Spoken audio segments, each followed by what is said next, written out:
지난주 보석으로 석방된 이명박 전 대통령이 오늘 불구속 상태로 처음 법정에 출석했습니다.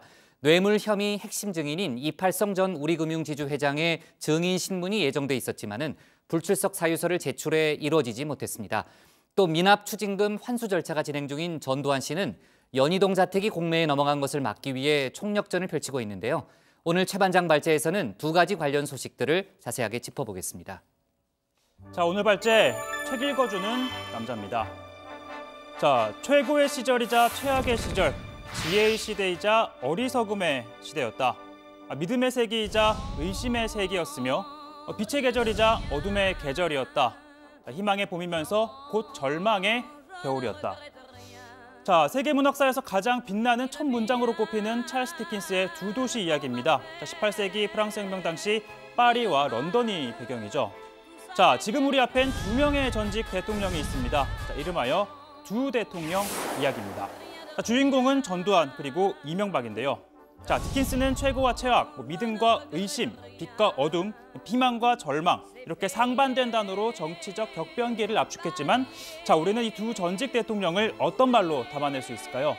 자, 이 소설의 저자는 공교롭게도 요즘 가장 논란의 중심에 있는 인물과 이름이 같습니다. 서울고법 정준영 부장판사입니다. 자, 두 전직 대통령 전두환, 이명박의 이야기를 써 내려가고 있는데요. 자, 두 도시 이야기는 결국 주인공의 비극으로 마무리가 됐죠.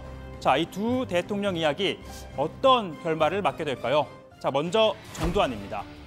자, 5.18 명예훼손 재판을 말고도 이 재산 지키기에 총력전을 펼치고 있죠. 이 정준영 부장판사는 이 전 씨 가족들이 청구한 이의 신청을 심리하고 있습니다. 검찰이 추징금을 환수하기 위해 연희동 자택을 공매에 넘겼지만 이 집행에서는 안 된다는 주장을 펼치고 있죠. 자, 연희동 자택은 이순자 씨 아버지죠. 육군 준장 출신 이규동 씨 거였습니다. 이 본체는 딸 순자에게, 별채는 사위 두한에게 물려주는데요. 자, 이후 2003년 경매에 넘어간 별채를 처남 이창석 씨가 사고 그 10년 뒤에 며느리가 매입을 합니다. 자, 나머지 토지 두 곳은 전 씨 개인 비서관 출신 인사가 소유하고 있습니다. 그러니까 이 연희동 자택은 전 씨께 아니기 때문에 공매 집행을 해서는 안 된다는 주장인데요. 자, 오늘 법정에서 팽팽한 공방이 벌어졌습니다. 자, 전 씨 측은 60세 노인을 집에서 나가라고 하는 건 생존권 위협이라고 했습니다. 자, 본체를 소유하고 있는 이순자 씨 측은 이 판결 집행은 피고인에 대해서만 해야 하는데 이 대통령이 대통령 취임 전 부인이 취득한 재산이라고 했습니다. 자, 그리고 별채를 가지고 있는 며느리 측도 이 정당한 경매 절차를 통해서 낙찰받은 것이라고 하고 있습니다. 자, 그러나 2013년 만들어진 특별법에 따르면 친인척과 제3자로부터도 추징을 할 수가 있습니다. 자, 그뿐만 아니라 검찰은 이 연희동 집이 전 씨의 차명재산이라고 하고 있는데요. 자, 취득 당시 이순자 씨는 아무런 소득이 없었고 군 장교인 전 씨는 소득이 있었기 때문에 전 씨 재산이다라고 주장하고 있습니다. 또 별채를 며느리가 소유한 데 대해서도 본체와 별채는 지하 통로로 연결된 하나의 집이고 며느리가 굳이 시아버지가 사는 집을 살 이유가 없다고 반박했는데요. 자, 전두환 씨도 연희동 집에 대한 애착은 매우 큽니다. 시간을 활용해서 집도 협소하고 있는데 우리 집까지 이렇게 방문해 주셔서 가지고 감사를 드립니다. 여러분들 보시다시피 우리 집이 조그만하고 이래가지고 이 귀한 손님들 모실 형편이 못 되는데 그래 이해하시고 여러 가지 불편한 점이 있더라도 참으시고 보람을 느끼시면 좋겠다고. 자, 다만 이 집이 팔릴지는 다소 미지수입니다. 자, 유차를 거듭해서 현재 5차 공매가 진행 중인데요. 최초 감정가 102억 원이었지만 현재 최저 입찰가는 61억 원대로 떨어졌습니다.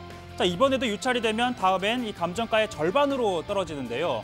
아무래도 전시의 집이라는 부담감 그리고 낙찰되더라도 현재 소송이 진행 중이라 불확실성이 큰 탓으로 보입니다. 자, 두 대통령 이야기 두 번째 주인공 이명박입니다. 자, 정준영 부장판사는 앞서 이전 대통령을 보석 석방시키며 지금 이야기의 전개를 펼쳐나가고 있죠. 자, 오늘 보석 후 첫 재판이 열렸습니다. 자, 일주일 만에 외출이기도 했지만 더 관심이 간 건 바로 법정에서 마주하게 될 증인과의 만남이었습니다. 당초 오늘은 1심에서 19억 원의 뇌물을 인정하는 핵심 증거였던 이팔성 비망록의 당사자에 대한 신문이 예정돼 있었죠. 이 재임 당시 이팔성 전 우리금융회장은 그야말로 MB 측근으로 불렸습니다. 그러나 이 검찰이 확보한 비망록에서는 그게 아니었던 것으로 보입니다. 이명박에 대한 증오감이 솟아나는 건 왜일까? 이명박과 인연을 끊고 다시 세상살이를 시작해야 하는지 여러 가지로 괴롭다. 나는 그에게 약 30억 원을 지원했다. 옷값만 얼마냐? 그 족속들이 모두 파렴치한 인간들이다.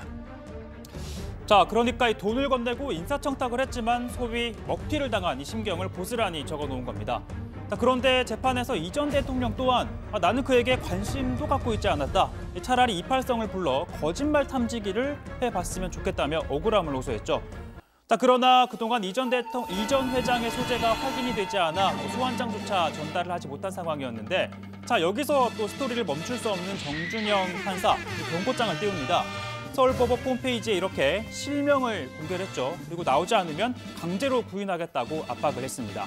자, 그 날이 바로 오늘인데요. 측근, 아니 알고 보니 앙숙이었던 두 사람이 법정에서 마주할 수 있었지만 불발됐습니다. 이 전 회장이 심장 질환 등을 이유로 불출석 신고서를 제출했기 때문인데요. 건강을 회복한 뒤 나오겠다라고 했지만 재판부는 이건 정당한 사유가 안 된다며 부인장을 발부했습니다. 그리고 다음 달 5일 증인신문을 진행한다고 밝혔습니다. 자, 오늘 발제 이렇게 정리하겠습니다. 이명박 보석 후 첫 재판, 전두환 연희동 자택 지키기 총력전입니다.